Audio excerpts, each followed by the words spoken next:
ngái cho có hẹt chân phun cho có hẹt nhỉ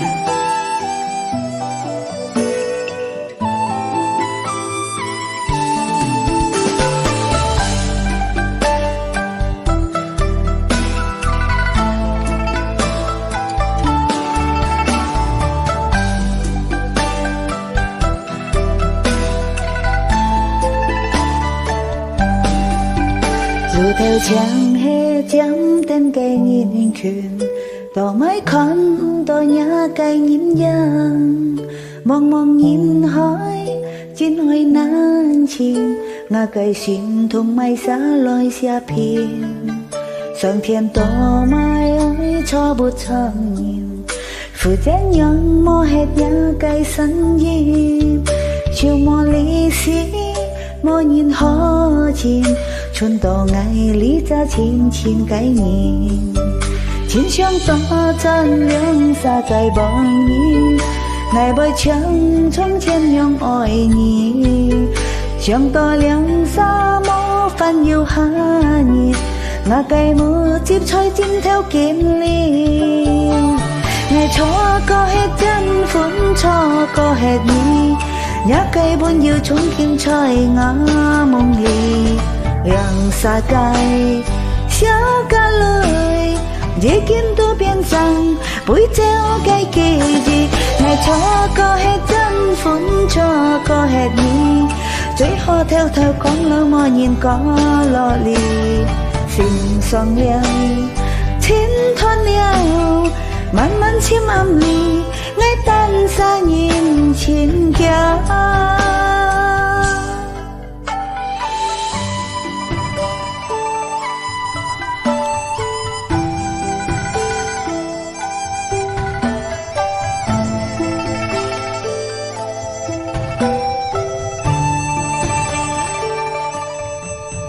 dòng thiên tôm mai ơi cho bút tròn nhìn vui rất nhân mô hết nhá cây sáng nhìn chiều mô lý xí mô nhìn ho chim chuồn tàu ngày lý ra chín chín cái nhìn chín chương tỏ tròn liếng xa cây bóng nhìn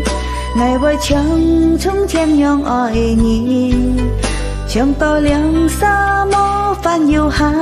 nhìn ngà cây mưa chip chơi chim theo kim liên ngày cho có hết chân phun cho có hết nhì nhá cây buồn yêu chung kim trời ngã mong lì liang xa cây xéo cả lời dễ kiếm tu biến rằng buổi treo cây kỳ gì ngày cho có hết chân phun cho có hết nhì追họ theo theo con lo mò nhìn có lo lì xin son liang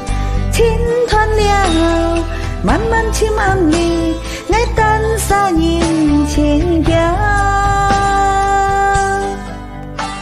ngày cho có hết chân phun cho có hết nhì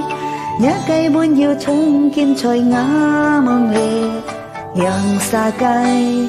xéo cả lối dễ kiếm tu biến rằng buổi treo cây kỳ gì ngày cho có hết chân phun cho có hết nhì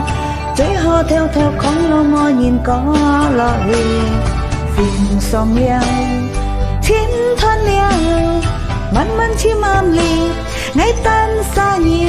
trên kia man man chim âm lì ngay tan xa nhìn trên kia